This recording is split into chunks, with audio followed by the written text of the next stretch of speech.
This channel is for adults and not for kids. Hey my friends, thanks for stopping back by.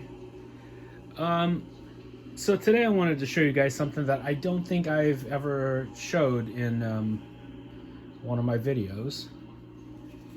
This is the gorgeous Rick Baker set of 2 books.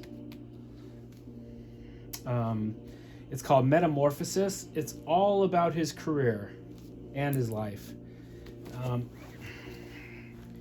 There is a gorgeous cover of one of the Nazi werewolves from American Werewolf in London. That's the Nazi stormtrooper werewolf with his face half eaten away, from David Kessler's crazy Nazi fever dream.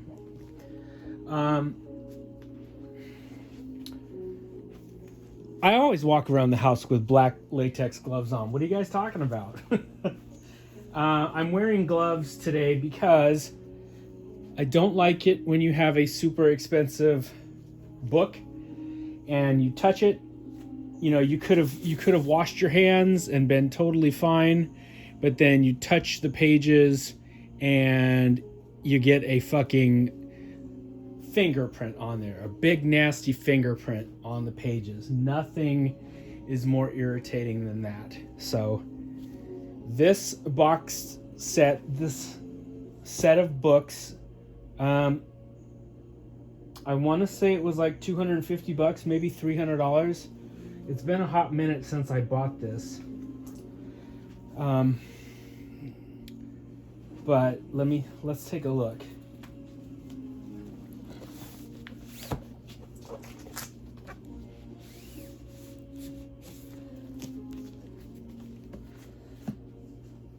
So this first book is encompassing from 1950 to 1989 in the life of Mr. Rick Baker.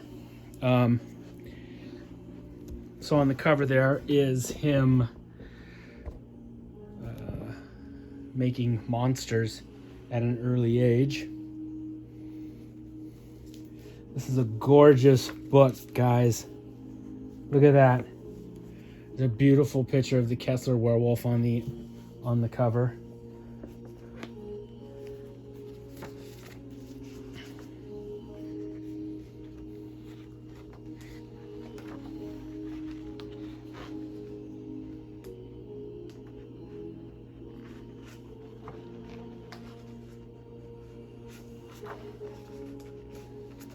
God damn, he's just a baby here. So there's pictures of Rick Baker, Eddie Murphy, and John Landis. What do you mean it's makeup? Eddie Murphy as an old Jewish man. That was just super funny and really convincing, cool makeup.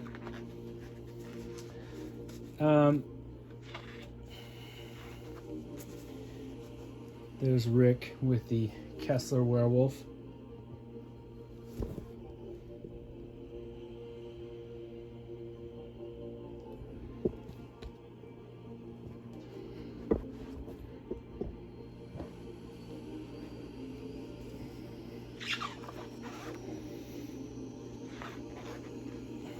Early Rick Baker stuff talks about how famous Monsters of Filmland was a big influence on him.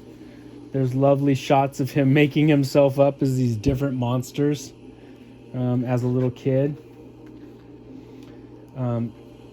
Some early drawings of his when he was a little kid. Just impressive stuff. Masks.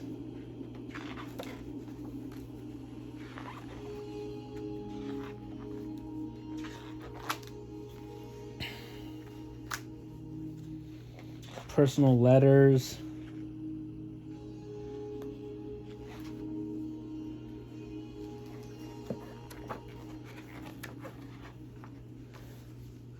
Rick Baker has always loved gorillas.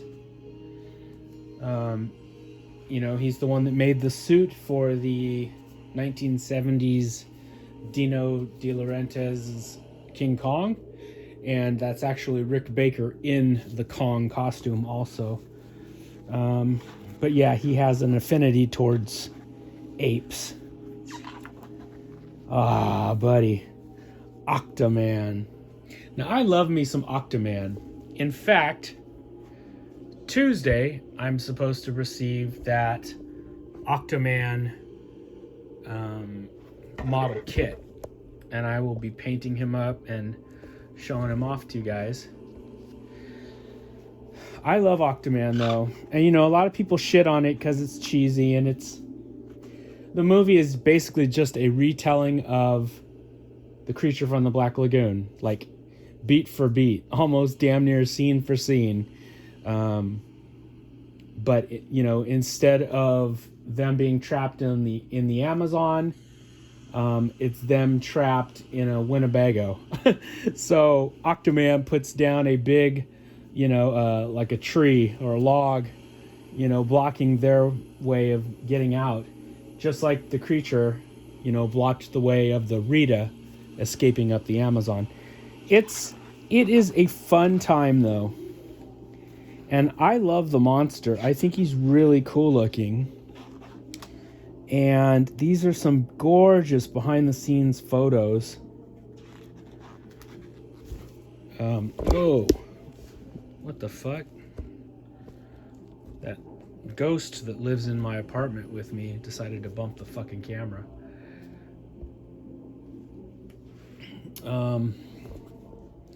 There's the stuntman actually getting into the suit. Now, Rick Baker has had his hands in everything cool. Octaman, King Kong, An American Werewolf in London, Star Wars.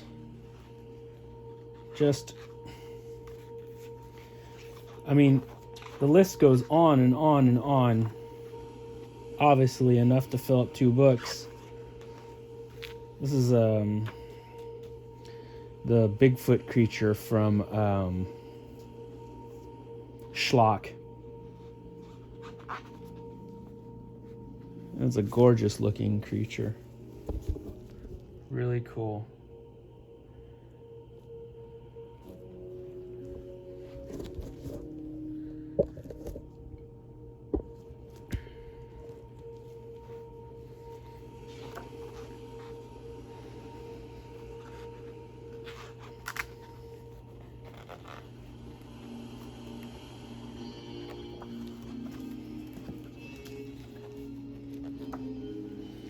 Oh, here we go. Here's some Star Wars stuff. The Incredible Melting Man. Hang on. Oh, he's talking about his influences, talking about the great Dick Smith. How, in The Exorcist, his old man makeup on Max von Sydow looks so convincing that lots of people assumed Max was that old. But he was, he was a young guy when that movie came out. Makeup is just so good. Normally when you say, Dick Smith did the makeup on The Exorcist, they automatically think of Reagan, which is true, but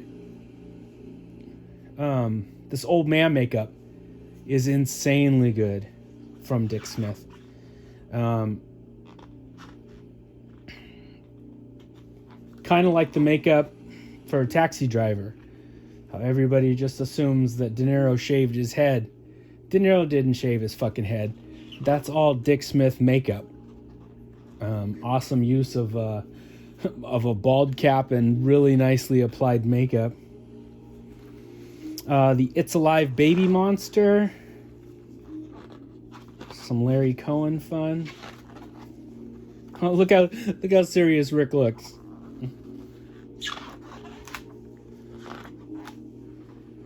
Yeah, let's see.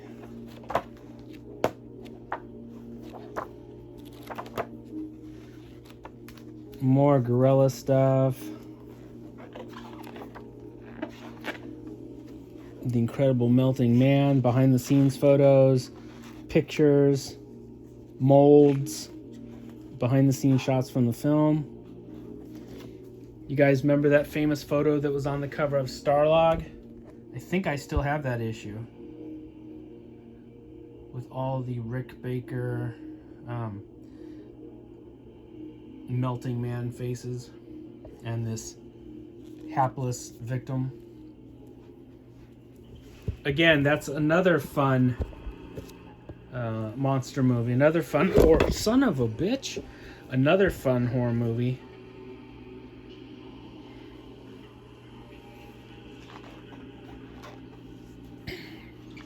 Okay, getting into Star Wars. Different Cantina aliens. My favorite Cantina alien is, of course, the one that George Lucas cut out. It's that snarling, red-eyed werewolf that Rick Baker made. And, of course, Lucas chopped that out of his special edition movies and put that stupid CG creature in there. There's 2 werewolves in the bar. That's one of them.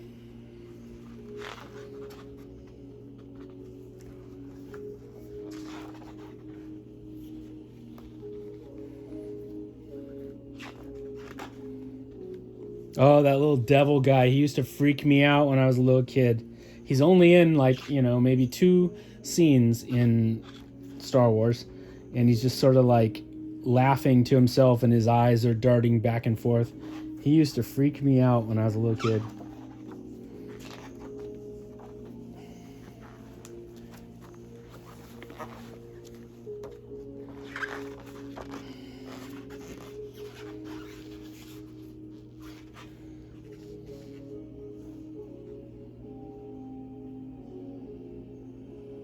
Beautiful.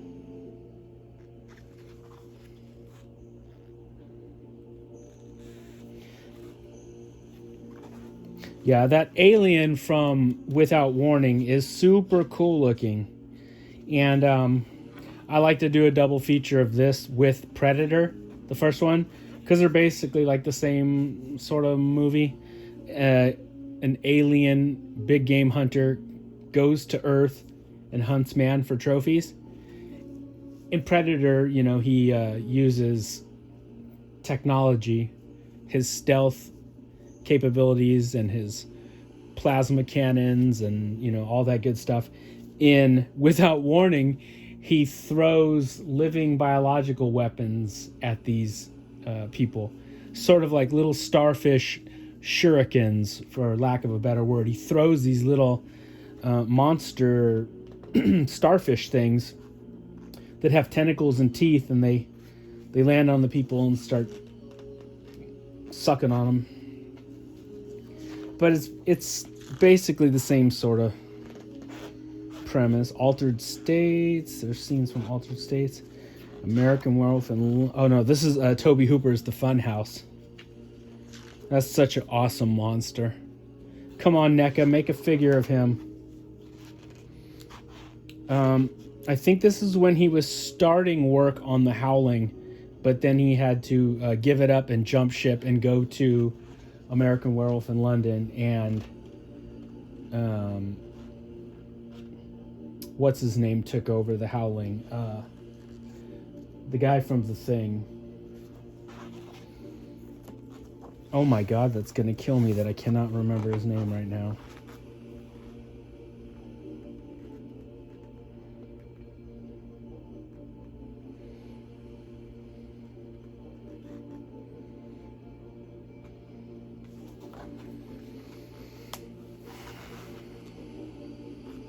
This is that scrapped Alien movie I was telling you guys about why I can't stand Steven Spielberg. How he was going to make this really cool, scary alien movie. And it's kind of why the first the first 3/4 of Close Encounters of the Third Kind plays like a scary movie, only to turn into some sort of weird family-friendly bullshit. See, everybody? They're just our brothers from another planet. That sort of happy ending bullshit that feels tacked on. This was what the movie was supposed to be originally. And then he decided, okay, well, I'll make E.T. I'll make that a good movie. But Close Encounters of the Third Kind is what that film ended up becoming. And then he said, okay, I'll make an evil version now with, evil aliens. And he just can't help himself because that morphed into, away from this, into E.T. So both E.T. and Close Encounters of the Third Kind turned into that schlocky, family-friendly bullshit that Spielberg is known for. Look at all the work, though, that Rick Baker did, sculpting these and turning them into animatronic puppets. All of it thrown out the fucking window. And you can see, okay, see how cool and scary it was? But you can see the slow, it slowly de-evolving into E.T. Like that picture right there looks a lot like E.T. I don't want to go through the whole goddamn book.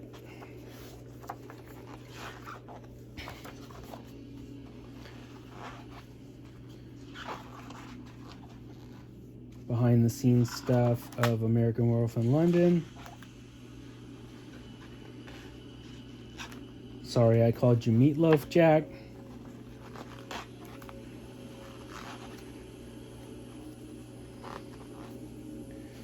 Him working on the maquette. Oh man, my all-time favorite movie werewolf.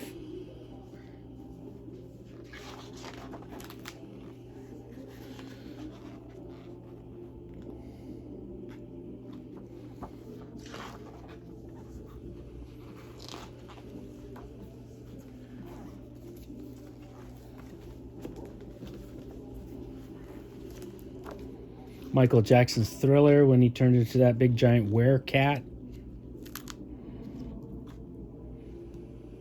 Oh, there's Rick Baker with Ray Harryhausen.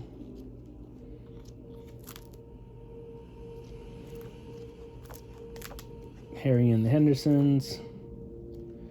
Beauty and the Beast TV show.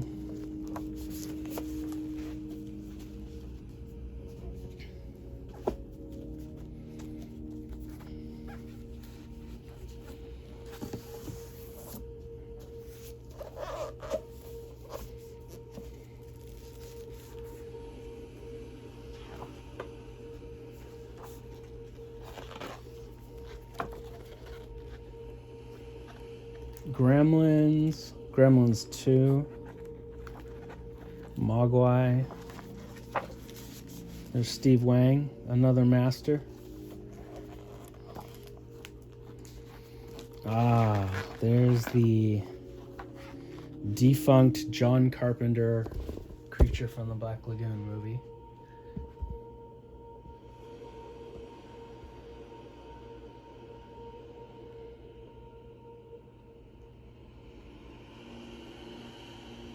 John Carpenter has this maquette at home. I've seen it in a couple interviews with him.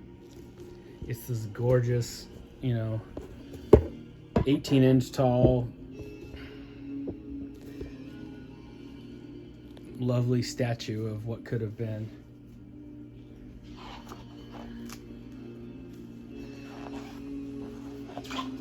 Jack Nicholson and Wolf. More gorilla stuff, probably from Mighty Joe Young. Turning Martin Landau into Bela Lugosi.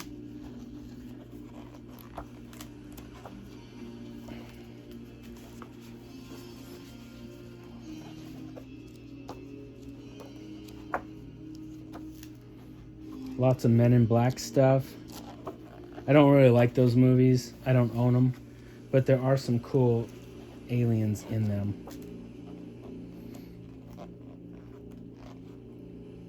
Mighty Joe Young. Or maybe that's Congo.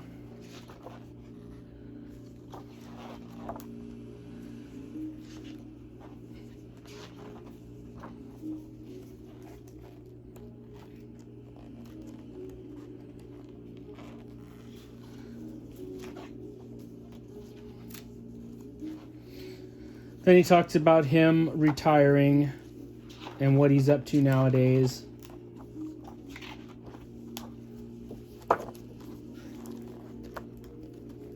Planet of the Apes with Tim Burton. More Men in Black stuff.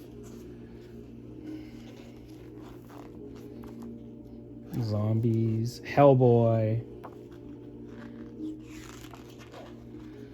This is a cool looking werewolf. This is from that Cursed movie that he started work on and then he had to leave, and they ended up basically taking his ideas, running with them, and they put his name on the screen to have name recognition.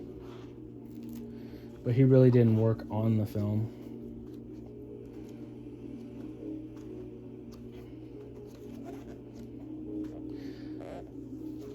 The remake of The Wolfman.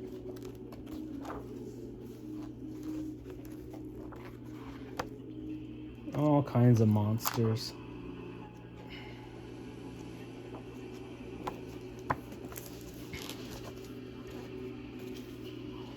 Anyway, if you guys do not own this, you should seek this out.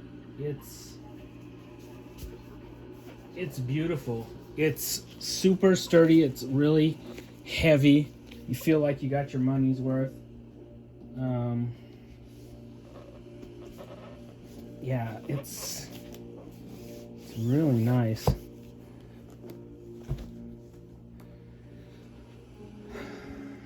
Hang on one second.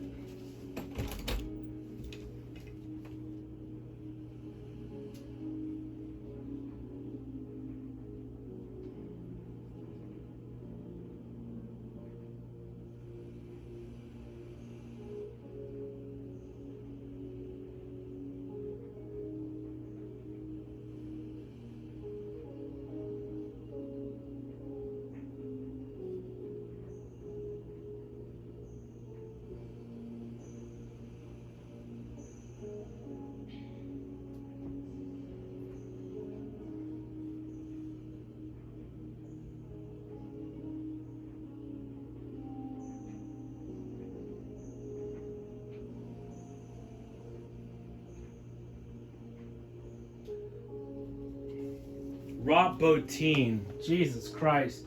That was going to kill me if I couldn't remember that. Rob Bottin. That's who took over on The Howling after Rick left.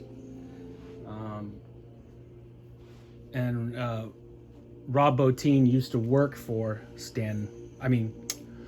work for Rick Baker, not Stan Winston. Anyway, guys, really cool book. I suggest you guys pick one up if you can. It's worth the money. Beautiful pages. I mean, the feel of them is very nice. It's heavy. The pictures are incredible. I just sort of skimmed through it. But yeah, you guys should pick this up if you don't own it already. All right, my friends, take it easy. Happy Halloween.